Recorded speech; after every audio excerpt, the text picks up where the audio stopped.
ఇక్కడ Pakistan and India మధ్య ఇంత పెద్ద యుద్ధం జరుగుతుంటే, ఎక్కడో వేరే వేరే కంట్రీస్ నుంచి తీసుకొచ్చి అందాల పోటీలు ఈ టైంలో నిర్వహించడం అనేది ఎంతవరకు సమంజసం అంటారు? నన్ను జ్యూరీలో పిలవలేదండి. నేను నేను అంటే నేను పిలిస్తే వ్యాఖ్యలు వెళ్ళేవారా చేయలేను. మీరు? జ్యూరీలో ఈ సమయంలో క్రికెట్ మ్యాచ్లు కూడా ఐపీఎల్ కూడా రద్దు చేసుకున్నారు. ఇవాళ నేను మళ్ళీ చెప్తున్నా అండి, ఐపీఎల్ మీద నాకు నిర్బంధంగా క్రికెట్ అభిమానులు బాధపడినా సంతలో పశువులను కొన్నట్టు పెట్టుకుని ఇప్పుడు హైదరాబాద్ ఏది విశ్వనగరం లాంటి కాదండి, సన్ రైజర్స్ అంటారు, లేకపోతే ఢిల్లీ కింగ్స్ అంటారు. ఢిల్లీ అవును. కింగ్ లో ఢిల్లీ ఉండదు, నేతి బీరకాయలు నేతి ఉండదు. ఇది ఎవరికాళ్ళు ఆక్షన్ వేసుకుని పశువులు ఆక్షన్ వేసుకుని చెన్నై అంటే సూపర్ కంపేర్ కింగ్స్ చేయడం అంటారు, తప్పే ముంబై కానీ ఇండియన్స్ అంటారు. అసలు వీళ్ళేందో నాకు అర్థం కాదు. దీని మ్యాచ్ ఫిక్సింగ్ అంటే అర్థం కాదు. వీళ్ళకంటే ఇంకా చెప్తానండి, మీరు మైక్రోస్కోప్ ఉంది కదా, లేకపోతే ఇవి ఉన్నాయి కదా మీకు మెడికల్ టెస్టులు కానీ లేకపోతే మిగతాయి కానీ అనేకం కావాల్సిన మాస్కులు ఇవన్నీ ఉన్నాయి, వీటి మీద ట్యాక్స్ చేస్తారండి. ఏమండి, ఈ బీసీసీఐ అంట ధార్మిక సంస్థ లాంటిదంట. మీకు హైదరాబాద్లో మిగతా ఇంటి మీద టిక్కెట్లు వేస్తారు కానీ ఈ క్రికెట్ మీద టిక్కెట్ ఉందా అండి? టిక్కెట్ మీద ట్యాక్స్ ఉందండి? ఎందుకండి 11,000 కోట్ల ఆదాయాలు ఎన్ని? అంటే బీసీసీఐ అనే దాన్ని ఒక ఒక ఏదో ప్రజలకు సేవా సంస్థ కింద చేసి ప్రజలకు సేవ చేస్తున్న సంస్థల మీద, మెడికల్ ఇన్సూరెన్స్ మీద పన్నులు వేసి బాదుతున్న ఢిల్లీ పాదుషాలు, గుమా వ్యాపారుల గురించి మనం చెప్పగలుగుతాం. అంటే మీ క్రికెట్ చూడరు? క్రికెట్ని క్రికెట్గా జావేద్ మియాందాద్ ఆడతాడు, మన ఎవరో మనకి ఇష్టమైన కపిల్ దేవ్ ఆడతారు, బిషప్ సింగ్ బేడీ ఆడతారు, ఆ రోజు ప్యాట్రిక్సన్ ఆడతారు, మురళీధరన్, జయవర్ధన్, వీళ్ళందరూ ఉన్నారు కదా ఒకప్పుడు. అది వేరండి, క్రికెట్ వేరు. ఇవాళ జరిగే అభిమానులు నేను అంటలేదు, వాళ్ళు ఆనందం తీసుకోమండి. ఇది ఒక మాయాజాలంలా నడుస్తుందని నా అభిప్రాయం. అది ధార్మిక సంస్థ ఏంటి నాకు అర్థం కాదు. అది దాని మీద ట్యాక్స్ ఎందుకు ఉండకూడదు?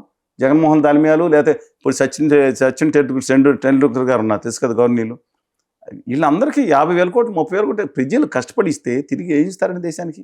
ఎవరో భారతరత్న కావాలి వాళ్ళకి, మళ్ళీ ఏది రాజ్యసభ పదవి కావాలి వీళ్ళందరికీ క్రికెటర్లకి.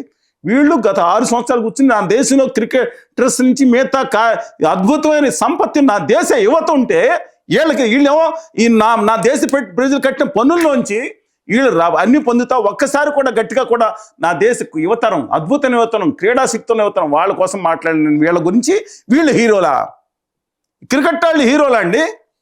నీ ప్రాణాన్ని కాపాడుతున్న అనేక మంది వైద్యులు ఉన్నారు, దేశం కోసం త్యాగం చేసిన యోధులు ఉన్నారు, వీళ్ళందరూ హీరోలుగా ఉండాలా? సైంటిస్టులు ఉన్నారు, ప్రపంచాన్ని కాపాడిన ఎల్లాప్రగడ సుబ్బారావు గారి పేరు ఎంతమంది తెలుసు? ఈ దేశంలో ఎంతసార్లు విగ్రహాలు ఉన్నాయి. సచిన్ టెండూల్కర్ గారి గౌరవనీయులు ఆయన ఫోటోలు మాత్రం అలాంటి వాళ్ళతో 100 మంది ఫోటోలు ఉంటాయి, లేకపోతే విగ్రహాలు పెట్టేసుకుంటారు. ప్రపంచాన్నే కాపాడిన మన తెలుగు బిడ్డల లేకపోతే మన భారతీయులది భగత్ సింగ్లు వీళ్ళు కనపడరా? దేశం కోసం వాళ్ళు స్వతంత్రంగా మీరు నేను మాట్లాడుతూ స్వతంత్రాన్ని తీసుకొచ్చిన స్వతంత్ర యోధులు కనపడరా? వీళ్ళు హీరోలా? వీళ్ళ కోసం ప్రార్థనలా? ఎంటర్టైన్మెంట్స్ వాళ్ళు చేసేది. నిజంగా దేశం కోసం పారాడే వాళ్ళు ఉంటారు, ఒకళ్ళిద్దరు దాన్ని సెలెక్ట్ చేద్దాం. మీకు తెలుసా, నేను సెలెక్ట్ చేసేది కాలు కిందకు పెట్టి సెలెక్ట్ చేసేవాళ్ళు ఎవరన్నా మీరు మిగతా వాళ్ళు అనుకోవద్దు. కెప్టెన్ ధ్యాన్ చంద్ ఉన్నాడు, తెలుసా మీకు కెప్టెన్ ధ్యాన్ చంద్ ఎవరో? Everybody should know about him in this country. ఆయన మన హాకీ కెప్టెన్. హిట్లర్ దేశంలో, మునిక్ దేశంలో జరుగుతున్నప్పుడు ఎన్ని గోల్డ్ మ్యాచ్ తీసుకొచ్చాడు ఆయన బ్రదర్ కూడా. ఆయన పిలిచి నీ దేశం ఒక బానిస దేశం, హిట్లర్ ఆయనతో మాట్లాడిన దేశం బానిస దేశం. అప్పుడు బానిస దేశం కదా, కలనైల్ కంట్రీ కదా, మీ అవి కూడా సరిగ్గా లేవు. నేను అప్పుడు హిట్లర్ ప్రపంచాన్ని రూల్ చేసి సిచ్యువేషన్ ఉన్నాడు, మీరు చూశారు కదా అన్ని. ఆ దేశం చాలా అద్భుతంగా ప్రగతిలో ఉంది. నా దేశ పౌరసత్వం ఇస్తాను నీకు, రా, నీకు గౌరవంగా ఇస్తాను, నా టీంలో ధ్యానం అంటే. నీ దేశం నాకు ఏమీ లేకపోయినా ఆ దేశం గొప్ప అన్నాడు ఆయన. ఆఖరికి వెళ్ళి అన్న 7వ గోల్ చేస్తా, ఇలా ఆల్రెడీ ఉన్నాయి కదా, ఇలా చూసి వదిలేశాడు. హిట్లర్ అవమాన భావం తెలిపోతే అలాంటి నా దేశ వీరుడు గుజరాత్ స్టేడియంలో తర్వాత వెళ్తే గుర్తుపట్టకుండా బయటికి వెళ్ళి పంపించేశారు. అది ఆయనకి భారతరత్న అవార్డు ఇస్తానని చెప్పి మొన్న వెళ్తే నాకు అక్కర్లేదని వాళ్ళ కుటుంబం salute the family of Dhyan Chand.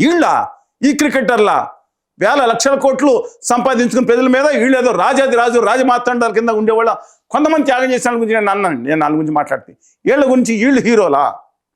వీళ్ళని ప్రోత్సహిస్తున్న టీవీలు వీళ్ళని ప్రోత్సహిస్తున్న ఇదా? వీళ్ళ ఎంటర్టైన్మెంట్ పన్నులు లేవు. మిమ్మల్ని ప్రాణాలు కాపాడే మందుల మీద, ప్రాణావసరాలు తీసే టెస్టుల మీద, ప్రాణాన్ని కాపాడుతున్న ఎక్విప్మెంట్ మీద మాత్రం మీరు భారీగా వడ్డనలు చేస్తారా? ఇది దేశమా? People should know this. Right. ఇప్పుడు అందాల పోటీల విషయానికి వస్తే ఏం చెప్తారు ఈ టైంలో? వెంటనే అవసరం ఇవాళ ఇండియా పాకిస్తాన్ ఎస్కలేషన్ జరుగుతుంది, దాంట్లో ఆల్రెడీ ఇంత ఏర్పాటు జరుగుతున్నప్పుడు వాళ్ళు దాన్ని రద్దు చేసుకోవాలి, లేదా మినిమం స్కేల్లో దాన్ని చేసుకోవాల్సిన అవసరం ఉంది. ఇది ఎందుకంటే ఒక పక్కన ఎమోషనల్ ఇష్యూ అండి ఇది. కానీ ఒక భారతదేశం నుంచి కూడా అంటే కేంద్ర ప్రభుత్వం సూచన ఏంటి, మన దేశం విపత్కర పరిస్థితి లేదన్నట్టు మీరు కొనసాగించండి అనే సూచన వచ్చిందని సమ్వాట్ అంటే డిఫరెంట్ ఇవి ఉంటాయి కదండి గ్రిఫైన్ సెక్షన్స్. ఏవైనా ఇండియా అంటుంది మన ఇండియా ప్రభుత్వం కూడా కొనసాగించాలని చెప్పి. But my personal opinion is this type of ఇలాంటిది ఆఫ్ చేస్తే మంచిది.